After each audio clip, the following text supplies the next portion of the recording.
uma expressão aqui em inglês. Brick by brick. Como é que seria a melhor tradução dessa? Pedra sobre pedra? Eu pensei tijolo, né? Mas eu sei que o nosso pessoal de construção, e há muitos de vocês que trabalham em construção, né? Vocês não trabalham com tijolo só. A maioria trabalha com o quê? Com blocos, né? Blocos de cimento. Aqueles blocos, né, Davi? Bem levinhos, né? Você já tentou pegar o bloco de cimento assim numa mão só, né? Pesado, né?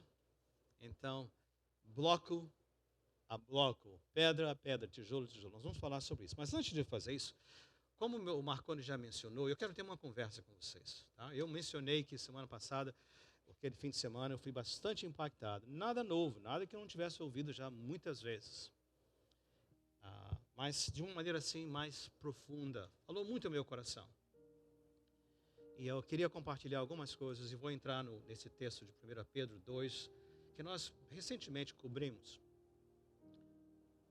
Pastor Wagner Carvalho esteve conosco. E eu fui bastante impactado, eu sei que muitos de vocês foram. Sexta, sábado, depois no domingo. Nós aprendemos, ele falou para nós que todos nós, isso é verdade, todos nós temos uma paixão, não é verdade? Todos nós. Aquilo que nos move, seja o que for. Em geral, coisas boas. Família, relacionamento, carreira, uma boa vida, segura, estável. Nada, sem colocar defeito em nada disso.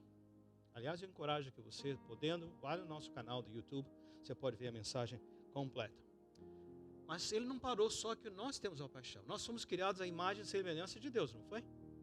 E exatamente como nós, Deus, Criador de todas as coisas, tem uma paixão. Vocês se lembram? Biblicamente, o que o pastor nos lembrou domingo passado, qual é a paixão de Deus? Qual é? Ele não quer que ninguém se perca. Nenhum. E nós sabemos disso porque lá em Mateus ele fala assim: da mesma forma, o Pai de vocês, que está nos céus, 18:14, não quer que nenhum desses pequeninos se perca. Há um contexto. Isso é reafirmado através da Bíblia, mas não há um outro lugar melhor do que João 3,16, né? Porque Deus amou o mundo de tal maneira, o amor dele foi tão grande, paixão com ação, que ele deu o seu Filho unigênito, o seu único Filho, para que todo aquele que nele crê não pereça, mas tenha a vida eterna. Aquilo marcou a gente muito, muito. E também lá em Marcos, em Lucas 19:10, quando ele fala assim: porque o Filho do homem, Jesus, veio buscar e salvar o que se havia perdido. Essa é a missão dele. Ele falou muito para nós. Não vou relembrar toda a palavra, né? Mas ficou muito claro também, muito ensinamento, bom, bastante profundo, bastante conteúdo. Mas uma coisa que ficou marcada, né? E foi a pergunta, a consideração: o que vai acontecer conosco depois que a nossa vida terminar aqui na Terra? Eu não sei você, eu não gosto de ficar pensando de vida terminar. Eu gosto de pensar em vida que dura para sempre. Aqui e depois, certo? Depois que a gente vai ficando mais jovem, mais do outro lado da juventude, quando a gente vai ficando mais experiente, né? E é uma coisa assim bastante estranha, né? Você vê nas notícias, obituários, né? Fulano morreu, fulano morreu. Eu fico pensando, né? Eu gosto de ver shows de televisão antigos, às vezes eu estou vendo shows lá, todos os artistas já morreram. É deprimente, não é? Mas o ponto que vem é o seguinte: nós não vamos viver para sempre, nós estamos desse lado da eternidade. Essa vida na terra física, ela não é para sempre, ela vai terminar. E para alguns de nós a janela vai fechando, não é assim? Mas esqueça dessa coisa deprimente de janela fechar. Vamos pensar o seguinte: cedo ou tarde, jovem ou mais idoso, nosso tempo aqui na terra vai terminar. E quando nós fecharmos os nossos olhos aqui na terra, o que é que vai acontecer conosco? Nós poderíamos investir tempo dizendo que nosso corpo físico vai ser aqui enterrado, cremado, ou se houve uma tragédia, talvez as partes, não importa. Porém, nosso espírito eterno, ele vai ficar, né? Aqui. Se eu tenho o Senhor Jesus, eu vou estar já lá no seio de Abraão, esperando o retorno dele, quando, através da ressurreição, meu corpo, meu espírito se une outra vez. E aí todos nós vamos comparecer diante do trono do julgamento. Olha o que Hebreus fala para nós, 9:27. Aos seres humanos, aos homens está ordenado morrerem quantas vezes? Uma vez. Vindo depois disso, o juízo. Pastor, semana passada, como bom batista que ele é, né? Ele usou aquele texto de Mateus 25, quando o Senhor Jesus separa as ovelhas dos bodes, dos cabritos. Vocês se lembram disso? Eu sei que assustou muita gente, não foi? Deixa-me dar uma ajudazinha aqui ao nosso irmão. Esse texto, ele precisa de contexto. Qual o contexto? Nós não vamos ser salvos pelas nossas boas obras. Não é pelo fato de você ter visitado o enfermo, visitado o que está na prisão, alimentado o que tem fome, ou dado de beber àquele que tem sede. Não será isso que vai te levar aos céus. Mas a premissa, o que está por detrás, é o seguinte: se você é um seguidor de Jesus, se o Espírito Santo habita em você, você vai visitar o enfermo. Você vai cuidar do faminto. Você vai cuidar do sedento. Você vai visitar os que estão em prisão. Ou seja, as obras vão seguir naturalmente. Ou seja, é um alerta para nós o seguinte: por favor, não fique se enganando, sentadinho aí, vem à igreja, isso, aquilo, tudo mais, mas você está vivendo para você só. Porque um grande ponto de interrogação é, possivelmente você não conhece o Jesus, porque Jesus veio para buscar e salvar o que está perdido. Se você não está fazendo isso, você tem que se questionar: eu sou ovelha ou bode? Então o ensinamento é para alertar, não para dizer que é através de obras. Ficou claro? Eu espero que ajudou. Mais perguntas você pode falar conosco assim mais pessoalmente, né? Mas o ponto é que nós vamos estar diante do Senhor. Quando a trombeta tocar, os mortos ressuscitados, final dos tempos, julgamento, nós vamos estar diante do Senhor. E quando chegarmos diante do Senhor, como é que eu posso estar seguro que eu vou viver eternamente com Ele? Como é que eu posso estar seguro que eu serei salvo e vou estar eternamente com o Senhor? A palavra de Deus também nos diz, Ele falou bem claro para nós: acontecerá que todo aquele que invocar o nome do Senhor será salvo. Preciso invocar o nome de quem? O Senhor Jesus. Ele diz mais para nós: se você confessar com a sua boca que Jesus é o Senhor e crer em seu coração que Deus o ressuscitou dentre os mortos, será salvo. Então há um processo, né? Há um processo. Gostaria muito de poder estabelecer, ainda em Romanos, falando que por todo aquele que invocar o nome do Senhor será salvo. Mais de uma vez, deixando bem claro. Então, o que é necessário para que eu esteja seguro que vou viver eternamente? Alguma coisa extraordinária tem que acontecer, uma experiência. Que experiência é essa? Eu vou crer no meu coração, mas não vou só crer lá dentro que Jesus é quem Ele é, que Ele foi morto, crucificado, morreu em meu lugar, ressuscitou, Deus o exaltou. Creio no meu coração, e Ele é o único que pode me dar a vida eterna. Vou crer lá no fundo, mas também vou proclamar. Precisa sair. Alguém vai ouvir. Tá? Como reformados que somos, nós cremos que essa obra de mexer no nosso coração, trabalhar no nosso interior, é a obra do Espírito Santo.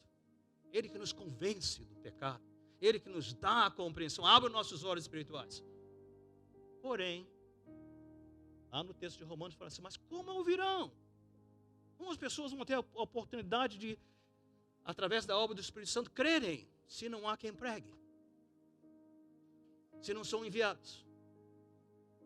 Então isso ficou pesado no meu coração. Você se lembra que ele colocou uma foto da grande multidão de Apocalipse?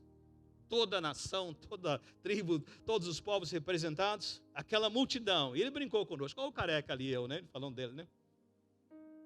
Mas olhando para o lado, aqui está minha esposa, minhas filhas, meu pai, minha mãe, meus amigos.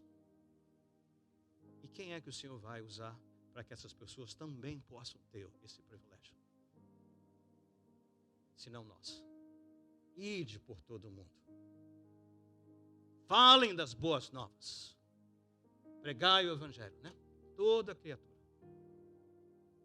Batizando-nos em nome do Pai, fazendo discípulo de todas as nações, batizando-nos em nome do Pai, do Filho e do Espírito Santo. E eis que estou convosco. Então é uma ordem, né?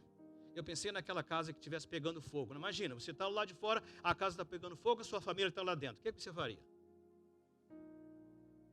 Fica feliz que você está ali fora e não está sendo queimado e deixa os seus familiares se queimar? Absolutamente. Nós arriscaríamos tudo e todos, não é?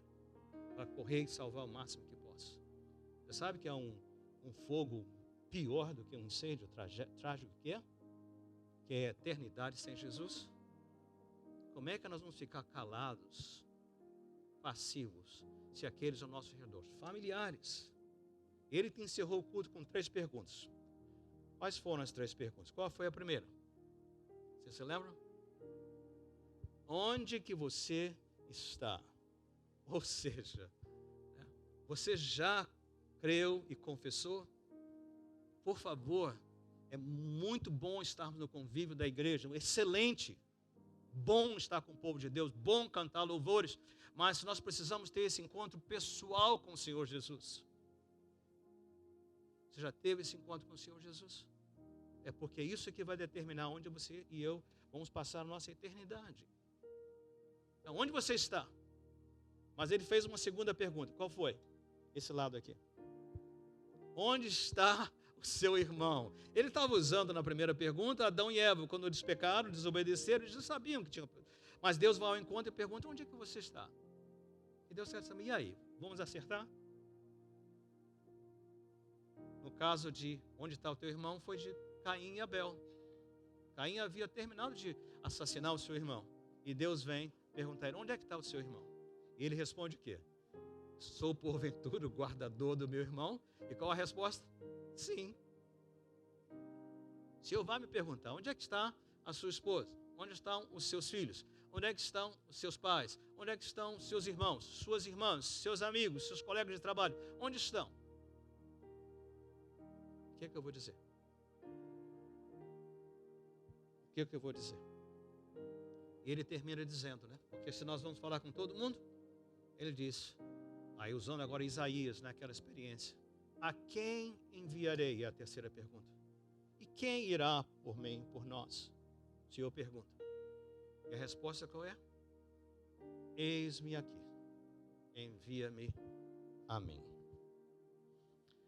Gostaria de fazer isso, fazendo aqui uma mobilização para a igreja. Se possível, chegaremos no 1 Pedro, mas se não, eu quero falar mais um pouquinho. Irmãos, que eu me lembre, já são 19 anos que, como seu pastor, temos procurado fazer isso. Mas eu preciso também reconhecer que nesses 19 anos nós não temos conseguido alcançar. Os anos vão se passando e nós vamos olhando para o lado direito, para o lado esquerdo. E se nós perguntássemos quantos estão caminhando para a eternidade com Jesus através de nós, por nossa causa, possivelmente o nosso número é estarrecedor de dizer: ninguém. Estou indo sozinho. Estou no caminho certo para a eternidade. Mas olha a minha direita, olha a minha esquerda, olha atrás, à frente. Quem? Mas nós podemos mudar. Precisamos mudar. Gostaria de desafiar, convidar você, porque meu coração diz o seguinte: não dá para ficar parado. O incêndio está forte, não dá para ficar parado. A janela vai se fechando, o tempo, e nós não podemos nos calar. Precisamos fazer isso. Então, conversa com nossos líderes, também com nossos ministérios. Aqui um plano, proposta, para nós considerarmos e aplicarmos. É que nós usemos o momento, os horários de quinta-feira. Nós temos nosso culto semanal. Temos aqui um grupo de pessoas, intercessores, que estão reunidos. Mas que nós usássemos esse tempo juntos. Oração. Nós estamos aqui de 7 às 9, todas as quintas-feiras. Vários de vocês participam. Mas usar esse tempo para incluir, priorizar um clamor por aqueles que ainda não conhecem o Senhor Jesus. Marconi mencionou do pequeno grupo. Isso vai se espalhar por todos os grupos. Mas nós queríamos, como igreja, clamar. Queremos ter aqui um depositório onde nós vamos colocar o nome dos familiares, pessoas queridas, amigos, juntos, e clamarmos: Senhor, abre o caminho, cria a oportunidade. Senhor, fale conosco. Mas também não parar só aí, porque vamos ser honestos. Muitas das vezes nós temos vontade de fazer, mas a gente não sabe como. O que o Marconi mencionou da pulseira, e essa pulseira tem sido tão usada, nós temos mais de graça para você. E as pessoas perguntam, o que é isso no seu braço? Deus me ama, mas eu estou separado dele, mas Jesus morreu no meu lugar, e eu posso me relacionar com ele, perdoado, reconciliado, e aí abre o caminho. E a cada pessoa que pergunta, a gente tira a pulseira e dá para aqueles. Eu não sei que número essa é, mas cria oportunidade. Nós precisamos de treinamento. Então eu sei que vai ser sacrificial, eu sei que vai ser um desafio enorme, mas a nossa proposta nosso compromisso começando nessa quinta-feira, por 2 meses inteiros, nós vamos estar orando e nós vamos estar treinando, conversando, como Senhor, pedindo, Senhor, usa esse tempo para nos prepararmos. E tenho certeza absoluta que com essa entrega, esse compromisso, o Senhor vai usar de maneira extraordinária as nossas vidas, para alcançar outros, para que lá no céu, naquela grande multidão, possa dizer, aí meu pai, olha a minha mãe, olha meu esposo, olha a minha esposa, meus filhos, meus amigos, meus colegas de trabalho. Mas não vai acontecer se nós nos pusermos aqui desse jeito. Mas 1 Pedro, você não precisa nem abrir a sua Bíblia porque vai estar na tela, ok? Você pode abrir para conferir. Eu gostaria que nós víssemos isso aqui. Porque para esse processo, oração, treinamento, o pastor Wagner, com a sua sabedoria, falou assim, Renato, não dê um passo sem oração. E nós vamos não só orar, vamos jejuar, vamos fazer todo tipo de esforço, mas juntos. Olha esse texto de 1 Pedro, como ele encaixa. Se possível, vamos cobrir o todo. Se não for possível, eu deixo aqui as dicas para você poder vir em casa, né? Olha 1 Pedro 2, versículo 1. Deixando, pois, toda malícia e todo engano e fingimentos e invejas e murmurações, desejai afetuosamente, como meninos novamente nascidos, o leite racional, não falsificado, para que por ele vades crescendo. Recentemente, nós trabalhamos esse texto, mas eu gostaria de ressaltar alguma coisa. Só o versículo 1 está nos direcionando em como nós tratamos de um tipo de relacionamento. Pergunto a vocês, esse versículo 1 está falando do nosso relacionamento com Deus ou uns com os outros? Qual dos dois? Todos concordam uns com os outros? Por que isso? Irmãos, por mais que oremos, por mais que sejamos treinados, se nossa conta uns com os outros não estiver zerada, como vai acontecer? Como é que Deus pode nos usar? Se existe, da nossa parte, malícia uns com os outros, se há engano, fingimentos. Oh, moça, que bom te ver aqui, Geórgia. Aí lá dentro assim, Geórgia. Eu e Geórgia estamos assim, tá? Não é só um exemplo, né?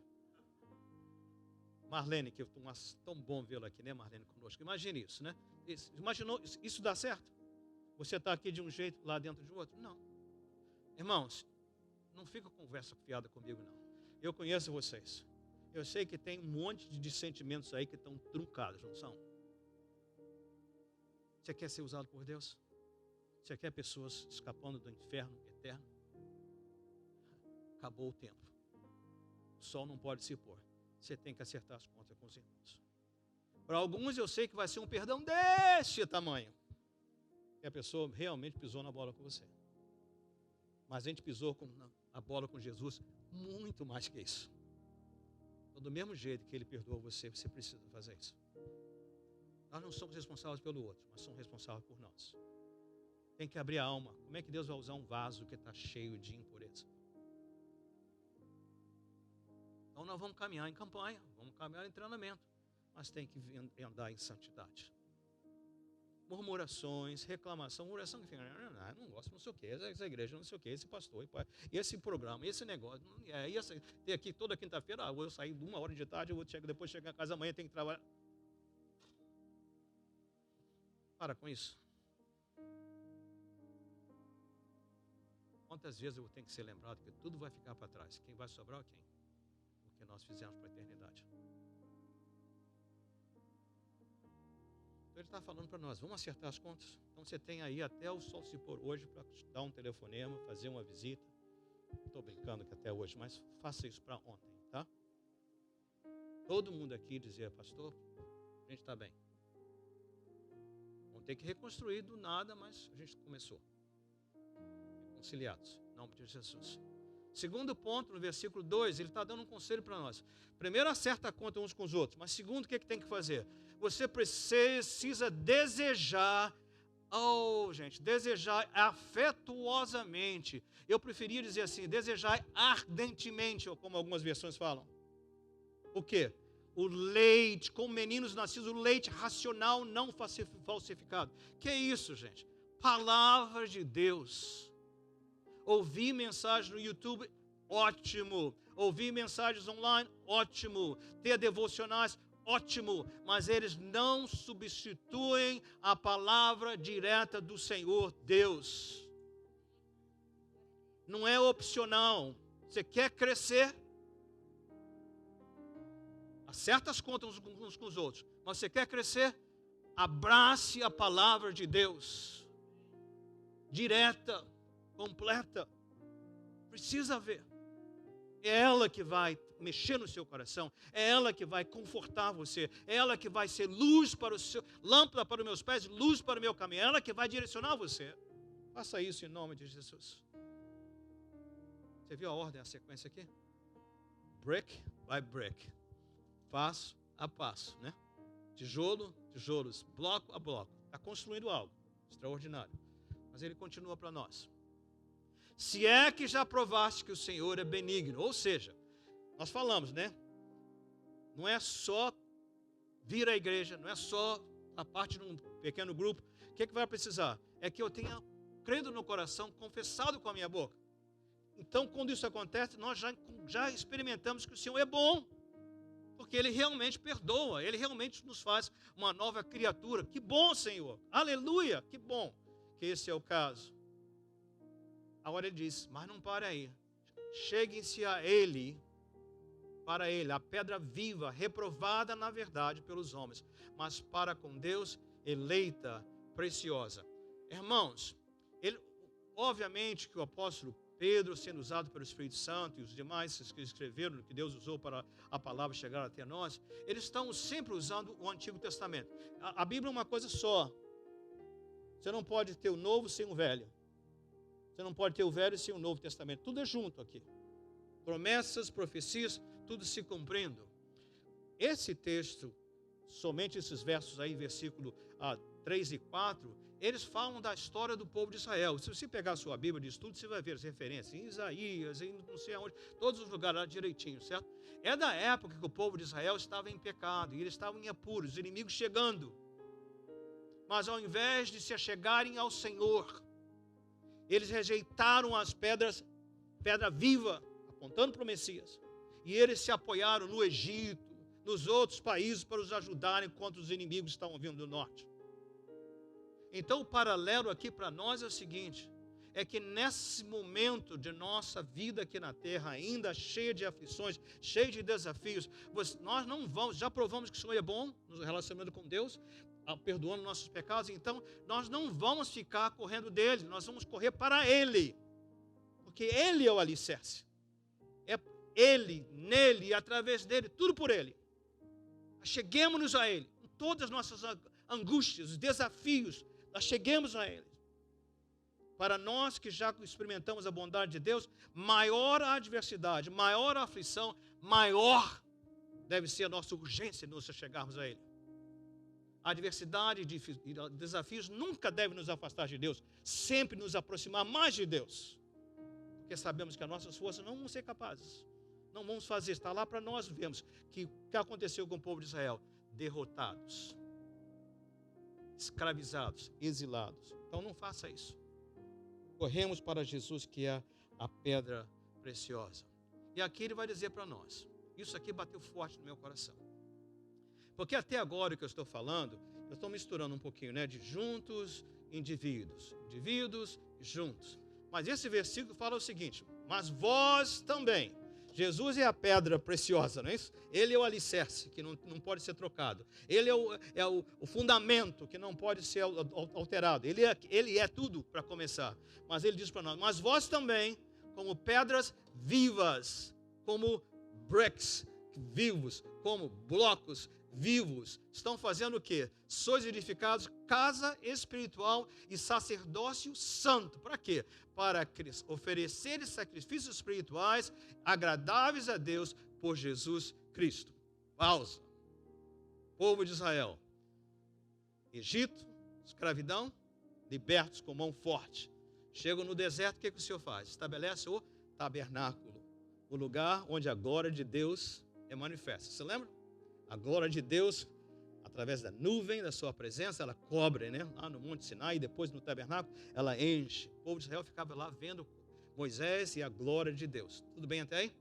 Depois do tabernáculo, ele é substituído pelo templo. Outra vez, e a glória de Deus encheu o templo.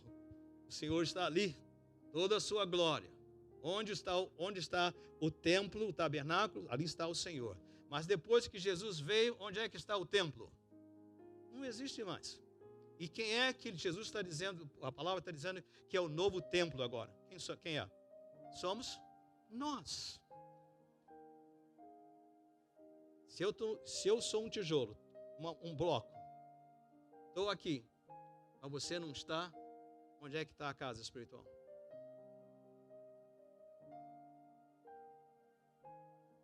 Mas quando nós estamos juntos, o que acontece? Agora, a casa espiritual. Não é um local, não é um lugar, não é um prédio, mas é uma presença maravilhosa. E assim como no tabernáculo, e assim como no templo, a glória do Senhor foi derramada quando a casa espiritual, unida porque acabou com a malícia, unida porque acabou com o fingimento, unida porque ela está se fortalecendo na palavra de Deus, o que acontece? A glória do Senhor enche o templo espiritual, casa que sois vós. Sem unidade, nós temos um bloco, uma pedra. Unidos, nós temos uma casa espiritual. São os dons, são o conforto, o encorajamento, tudo que vai acontecer.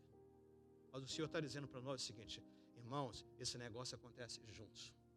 Agora eu falei que nós vamos orar por pessoas perdidas, né? Mas pessoas perdidas precisam de quem? Precisam de um sacerdote.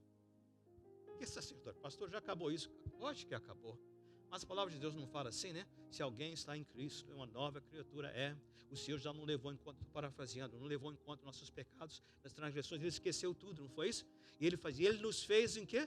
Embaixadores. Você foi promovido de sacerdote, que não existe mais, agora nós somos o quê? Embaixadores. Porque o Senhor, através de nós, está apelando com os que não o conhecem, o quê? Reconciliai-vos com o Senhor. E qual a nossa mensagem? Versículo 21, porque o Deus fez aquele que não conheceu o pecado, Deus os fez pecado por nós, para que nele, versículo 21, 2 Coríntios 5, fôssemos feitos justiça de Deus. Você notou o que está acontecendo? Senhor, eu quero usar você, meu irmão, quero usar você, minha irmã, para quê? Para você ser uma casa espiritual. E você é aquele que vai ser a boca, você vai ser aquele que vai lembrar o sacrifício que já foi feito por nós, que é Jesus Cristo. Vamos anunciar para o mundo. Mas você notou como vem? Por que eu estou apelando a vocês? Podia chamar aqui umas 10 pessoas, gente, vamos nos encontrar às quintas-feiras e a gente vamos transformar o mundo. Até que talvez, mas o Senhor não está chamando para 1, 2 ou 10. Está chamando a todos nós para dizer, nós somos esse conjunto de pessoas que juntos vamos falar. Eu queria ter mais tempo, mas não vai poder, né?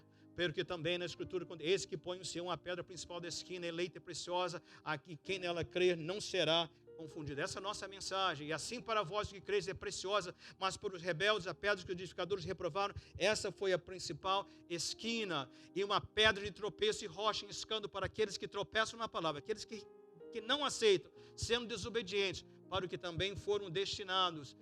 Mas vós sois a geração eleita, sacerdócio, outra vez, sacerdócio real, nação santa, o povo adquirido. Para quê? Olha só, para quê? Para que Deus nos fez casa espiritual? Com um propósito único. Para quê?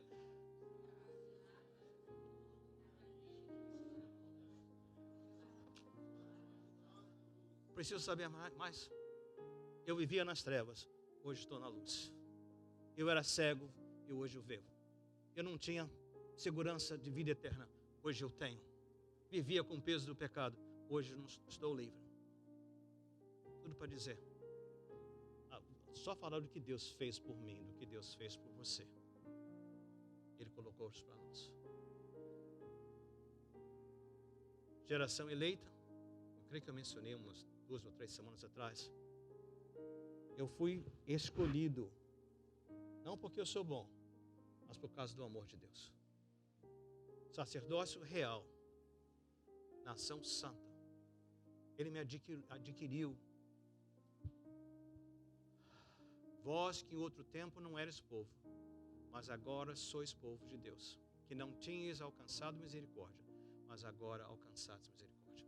Eu creio que está claro demais, né? Onde é que você está? Onde é que está o seu irmão? E o Senhor pergunta: a quem enviarei? Quem irá por mim? Em resposta, irmãos, Senhor, eu estou aqui. Eis-me aqui. Envia-me a mim. Eu não estou de maneira nenhuma sendo tolo pensando que não será um imenso sacrifício da sua parte.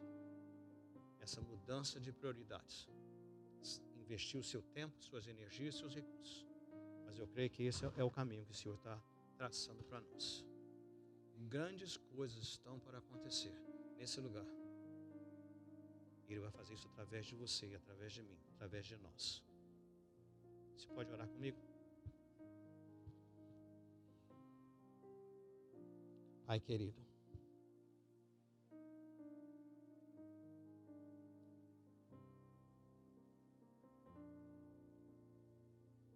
o Senhor é o alfa e o ômega, o início e o fim. Sem o Senhor, Pai, nós não damos um passo.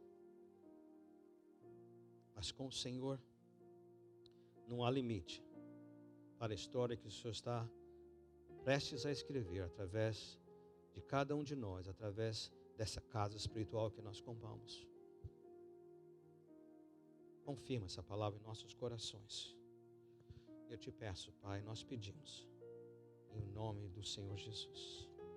Coloque-se de pé comigo, receba a bênção em nome do Senhor Jesus.